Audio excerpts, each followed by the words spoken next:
মুখ্যমন্ত্রী শুভেন্দু অধিকারী বক্তব্য রাখছেন, সরাসরি দেখুন। আমি শুধু না, গোটা রাজ্যের মানুষ আজ থেকে করার সুযোগ পাবে। আমরা পশ্চিমবঙ্গ সেন্সাসে অনেকটা পিছিয়ে গেছি। 16/5/2025 ভারত সরকার পশ্চিমবঙ্গ সরকারকে সেন্সাসের কাজ শুরু করতে বলেছিল। যে কোনো কারণে বিগত সরকার সেটা টাইমলি শুরু করেন। আমরা আসার পরে, দায়িত্ব নেওয়ার পরে প্রথম যে কটা গুরুত্বপূর্ণ সিদ্ধান্ত নিয়েছি তার মধ্যে এই জনগণনার কাজটাকে অগ্রাধিকার দিয়েছি এবং ভারত সরকারের সেন্সাস অথরিটির রিপ্রেজেন্টেটিভ এখানে আছেন।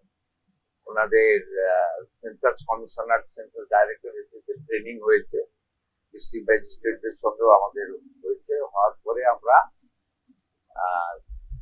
ওই দিনই আপনাদের মিডিয়া ইভেন্টে আমরা দুটো প্রোগ্রাম শো করেছিলাম। একটা হচ্ছে 1 তারিখ থেকে 15 তারিখ আপনার যেটা আপনার সেলফ এনুমেরেশন, স্বঘোষণা, এটা করা। তারপরে 16ই আগস্ট থেকে 14ই সেপ্টেম্বর পর্যন্ত ইন্ডিভিজুয়াল যে জনগণনা, হাউস টু হাউস, এই দুটো প্রোগ্রাম আজকে লঞ্চ হলো এবং সেন্সাস অথরিটি যারা আছেন এখানকার, তারা গভর্নরকে, আমাকে এবং যারা কনস্টিটিউশনাল ফাংশনারিজ আছে তাদেরকে অ্যাপ্রোচ করেছিলেন যাতে আমরা একটা ইভেন্ট করে, ছোট্ট ইভেন্ট করে এটাকে করি, যাতে পাবলিকের মধ্যে, জনগণের মধ্যে এটা একটা মেসেজ যায়। অনারেবল গভর্নর সাহেব সম্ভবত দিল্লিতে আছেন, ওখানে রেসিডেন্ট কমিশনার ওনাকে করাচ্ছেন। আর এখানে টেম্পোরারি সিএম হাউস যেটা হয়েছে, ওল্ড ইরিগেশন বাংলো, এখান থেকে আমি আমাদের সেন্সাস অথরিটি অফ ইন্ডিয়ার এই বেঙ্গলের যারা অফিসার আছেন তারা এবং স্টেট গভর্নমেন্টের under the leadership of the home secretary Shrimati Sanghamitra Ghosh এবং সাউথ 24 পরগনা তার district magistrate, she is the census director এই জেলার, তার উপস্থিতিতে এখানে মিটিং যে আছে তাদের সকলের উপস্থিতিতে আমি যা বললাম। এবারে সেন্সাসের দুটো জিনিস, একটা হচ্ছে সেলফ এনুমেরেশন আর একটা হচ্ছে ডিজিটাল। এটা বিগত আদমশুমারিতে হয়নি, এটা 16তম আদমশুমারি।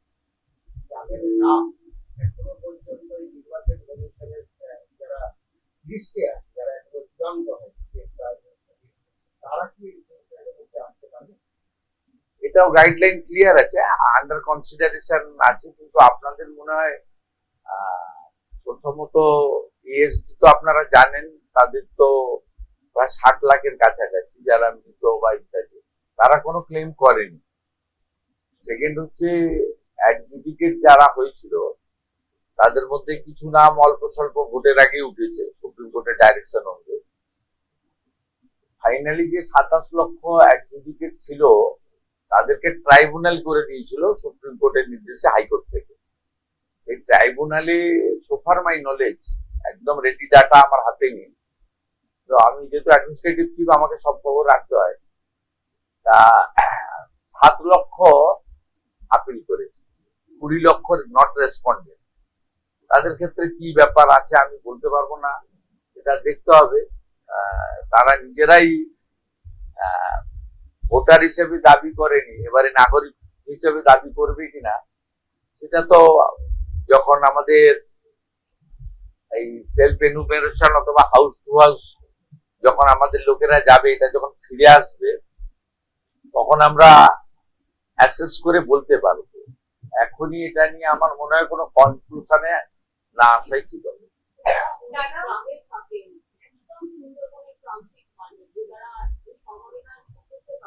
তাদের বাড়িতে লোক যাবে, আমাদের বিপুল সংখ্যক সরকারি কর্মচারী, আধা সরকারি কর্মচারী, ভলেন্টিয়ার, দে আর অলরেডি ট্রেন্ড এবং তারা শপথ নিয়েছে।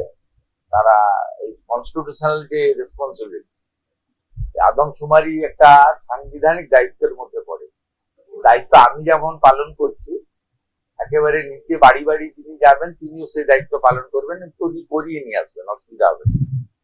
दादा आज से जो शुरू हुआ है सेंसस की प्रक्रिया, इस प्रक्रिया के दौरान राज्य सरकार ने कोई सा मैकेनिज्म या सिस्टम रखा है जहाँ पर जो लोग रजिस्टर करेंगे उनके क्रेडेंशियल वेरीफाई किए जाएंगे कि मतलब वो बंगाल के नागरिक है या नहीं, फौज देखिए राज्य सरकार अलग से कुछ नहीं करेगा। सेंसस अथॉरिटी ऑफ इंडिया का जो गाइडलाइन है, जो डायरेक्शन है, उसको अमल करना राज्य सरकार का फर्ज बनता है। It's a constitutional responsibility.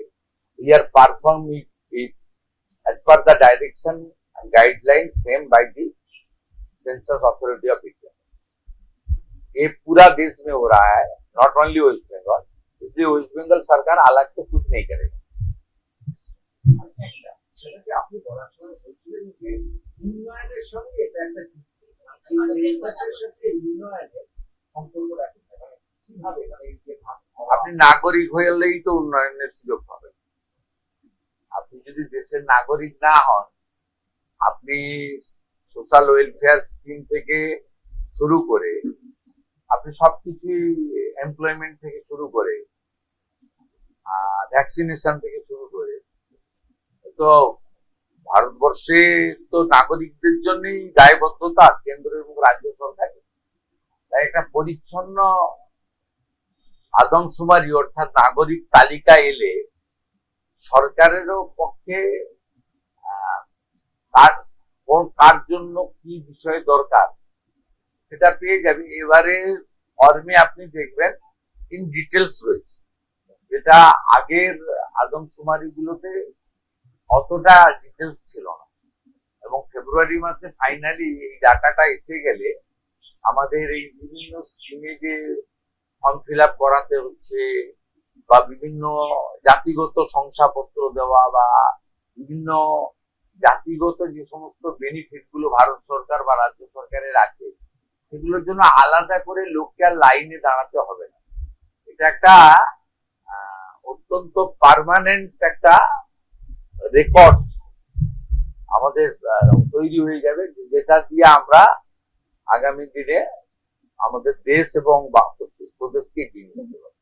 Paschimbanga তো অনেকগুলো দেশেরও সীমান্ত এলাকা এবং মালদা মুর্শিদাবাদ একাধিক জায়গায় দেখা গেছে যে ম্যাপ, সেখানকার ম্যাপ পরিবর্তন হয়ে গেছে। আমি বলছি যে পুরোটা সরকার ঠিক সময় শুরু করে, এটা বলতে না, এর সঙ্গে ডেমোগ্রাফি চেঞ্জের কোনো সম্পর্ক নেই, ভারতীয় অভারতীয় সম্পর্ক রয়েছে।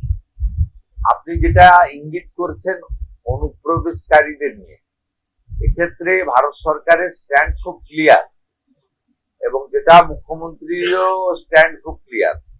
সেটা হচ্ছে দু ধরনের লোক পার্শ্ববর্তী দেশ অর্থাৎ বাংলাদেশ থেকে এখানে এসেছে। একটা অবৈধ অনুপ্রবেশকারী, তারা এই দেশে বা এই রাজ্যে থাকবেন না, প্রক্রিয়ার মধ্য দিয়ে ফেরানো হচ্ছে, সংখ্যাটা কম। আগামী দিনে চিহ্নিত করে তাদেরকে ফেরত পাঠানো হবে সতর্কতার সঙ্গে এবং যাচাই বাছাই করে, যাতে বীরভূমে যে একটি ত্রুটি ঘটেছিল আগের সরকারের সময়ে, পরে দেখবেন ভারতীয় তাকে পাঠিয়ে দেওয়া হয়েছিল বাংলাদেশ। আমাদেরও লক্ষ্য রাখতে হবে যাতে একজনও ভারতীয় যাতে এটার অসুবিধায় না পড়ে।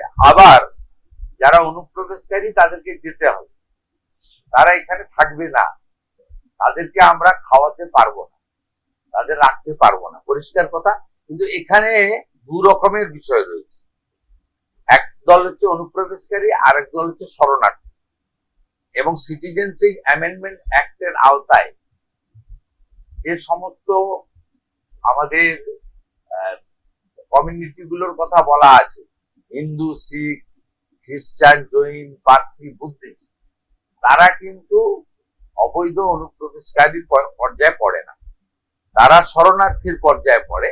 এক্ষেত্রে ভারত সরকারের 2019-এর যে আইন, 2024-এর যে রুল, তাতে খুব পরিষ্কার বলা আছে যে সিটিজেনশিপ অ্যামেন্ডমেন্টের আওতায় এরা শরণার্থী।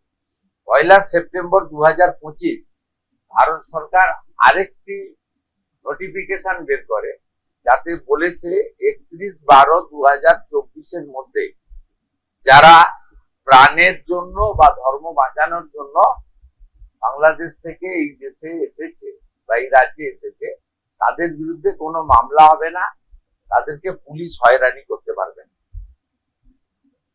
এই সংক্রান্ত আরেকটি গুরুত্বপূর্ণ উদ্যোগ বিকেল 3:30টায় কনভেনশন সেন্টারে সিএ সার্টিফিকেট প্রদান অনুষ্ঠানে আপনারা দেখতে পাবেন। Thank you. এবিপি আনন্দ, এগিয়ে থাকে, এগিয়ে রাখে।